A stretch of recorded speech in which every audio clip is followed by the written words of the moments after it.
یہ قتل عام کا سلسلہ بہت طویل ہے. یہ وہ سرمایہ کاری تھی جو انتہا پسند ہندو کو اکسا رہی تھی مسلمانوں کے خلاف. یہ مسلسل سرمایہ کاری، یہ مسلسل کوشش، یہ مسلسل ایک انتہا پسندی کا جو سلسلہ تھا وہ بڑھتا رہا اور بات وہاں تک پہنچی جہاں کشمیر میں مسلمانوں کی آزادی کو سلب کر دیا جاتا ہے.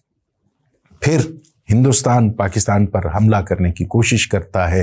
ابھی نندن کی جو درگت بنائی جاتی ہے، مودی سرکار کو توقع ہی نہیں تھی کہ پاکستان اس طرح کا رسپانس کرے گا. اس حملے کا جواب اس مستعدی اور تیزی کے ساتھ دے گا. خیر، اس کے بعد سے ہندوستان یہ کوشش کر رہا تھا، یہ منصوبہ بندی کر رہا تھا کہ کسی طرح سے اس کے پاس رافیل جیسے ہتھیار ہوں، رافیل طیارے ہوں اور دوسرے میزائل ہوں، بہت اسلحہ ایسا ہو جس کا توڑ پاکستان کے پاس نہ ہو. اس کے خیال میں، اس کے گمان میں یہی تھا کہ ہم پاکستان پر دباؤ بڑھائیں گے، پاکستان گھٹنے ٹیک دے گا اور ہندوستان اس پورے خطے میں آہستہ آہستہ اپنا اثر و رسوخ اور اپنی سرحدی جو وسعت ہے اس کا خواب جو ہے اس کو تعبیر کرتا چلا جائے گا. یعنی ایک وقت ایسا آنا تھا جب پاکستان کا وجود صفحہ ہستی سے مٹ جاتا. اس سلسلے میں ہندوستان کی جو سب سے بڑی سرمایہ کاری تھی وہ ان تنظیموں پر تھی جو پاکستان میں علیحدگی پسندی کی تحریک چلا رہی ہیں. وہ بلوچستان میں ہوں، وہ TTP کی صورت میں ہوں، یا ایسی تنظیمیں جو پاکستان میں انتہا پسندی کے نام پر کچھ تو خون، قتل و غارت گری کا میدان گرم کیے ہوئے ہیں. اگرچہ ہماری سیکیورٹی فورسز ان کے پیچھے ہیں، اگرچہ ہماری سیکیورٹی فورسز نے اس سلسلے میں بھارت کو ناکوچنے چبوائے ہیں، لیکن پھر بھی یہ تنظیمیں پاکستان کے لیے، پاکستان کے وجود کے لیے، پاکستانیوں کے لیے وبال جان بنی ہوئی ہیں. اور اب جب یہ پہلگام کا واقعہ ہوا ہے، جب یہ پہلگام میں 27 لوگوں کا قتل ہوا ہے، تب سے مودی سرکار بجائے اس کے کہ امن کی خواہش کرتی، بجائے اس کے کہ پاکستان کے ساتھ، پاکستانی جمہوری حکومت کے ساتھ بیٹھ کر مسائل کو حل کرتی، بجائے اس چیز کے کہ مشترکہ طور پہ جس طرح پاکستان نے کہا اس واقعے کی تحقیقات کی جاتی، اس واقعے کی جڑ تک پہنچا جاتا، یا پھر جس طرح پاکستان کا موقف ہے کہ کوئی بھی عالمی ماہرین، کوئی بھی ایسا ملک جو اس حوالے سے مہارت رکھتا ہے، وہ جاپان ہو سکتا ہے، جرمنی ہو سکتا ہے، فرانس ہو سکتا ہے، رشیا ہو سکتا ہے، ایران ہو سکتا ہے، سعودی عرب ہو سکتا ہے، اور سب سے بڑھ کر امریکہ ہو سکتا ہے. اس کے نمائندے، اس کے ماہر، ایسے تفتیش کار جو ایسے مسائل کی گتھی سلجھانے میں ماہر ہوں، وہ بیٹھ کر غیر جانبدار فورم پر اس مسئلے کا حل تلاش کرتے، اس کے مجرموں تک پہنچتے، وہ ہاتھ جو اس واقعے میں ملوث ہے اس پر گرفت کرتے، وہ کردار بے نقاب کرتے جو در حقیقت اس کھیل کے پیچھے ہیں.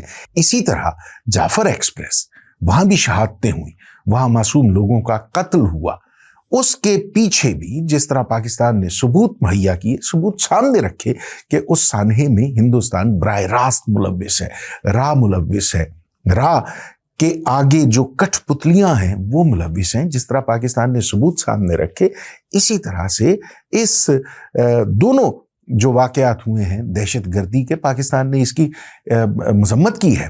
پاکستان نے اس حوالے سے واضح موقف اختیار کیا ہے کہ وہ ایسے کسی بھی دہشت گردی کے واقعے کی حمایت کسی بھی قیمت پر، کسی بھی صورت نہیں کرتا جہاں نہتے لوگوں کو نشانہ بنایا جائے. یہ روایت ہندوستان کی، یہ روایت انتہا پسند بھارتی حکومت کی ہو سکتی ہے، پاکستان کی نہیں. پاکستان کے لیے عام آدمی، خواہ وہ ہندوستان میں ہو، پاکستان میں ہو یا دنیا کے کسی بھی خطے میں ہو، اس کی جان اتنی ہی عزیز ہے جتنی زندگی اس پاکستان میں، اس خطے میں ہمارے ہاں پنجاب، بلوچستان، سندھ یا KP میں بسنے والے عام شہری کی زندگی قیمتی ہو سکتی ہے.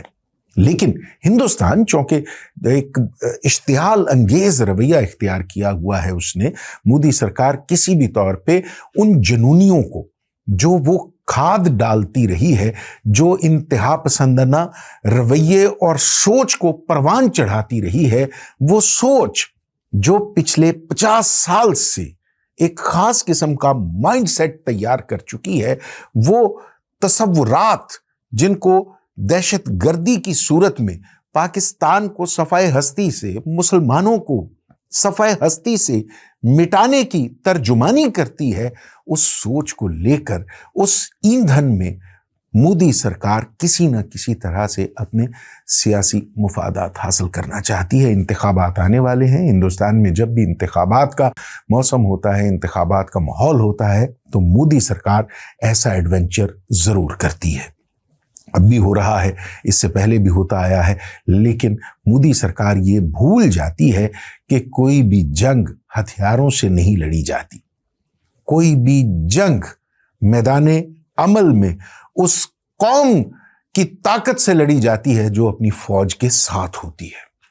تحریک انصاف ہو، نواز لیگ ہو، JUI ہو، یا پھر پیپلز پارٹی ہو، کوئی بھی سیاسی جماعت ہو، فوج سے، اسٹیبلشمنٹ سے کسی بھی طرح کے اختلافات ہو سکتے ہیں. ہمارے انٹلیکچوئل کے اختلافات ہو سکتے ہیں.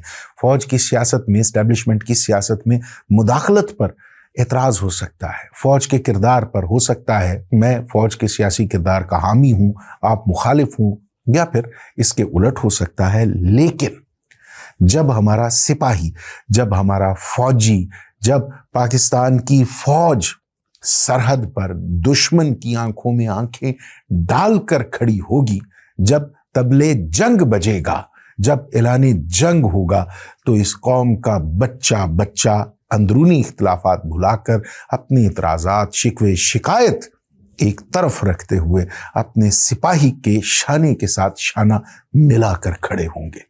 یہ قوم موت سے نہیں ڈرتی.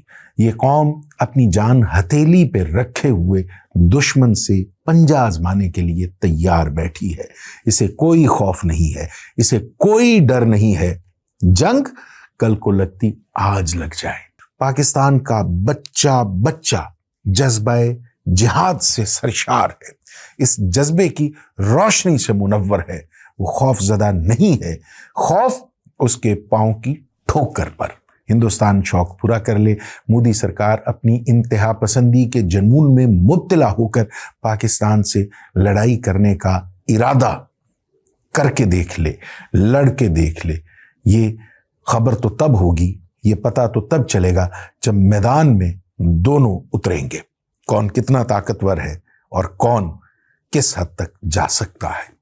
یہ جملہ دہراتے ہوئے مجھے اپنی قوم پر، اپنی ریاست پر، اپنے ملک پر، اپنے سپاہیوں پر فخر ہے کہ جنگ ہندوستان شروع کرے گا اور ختم پاکستان کرے گا.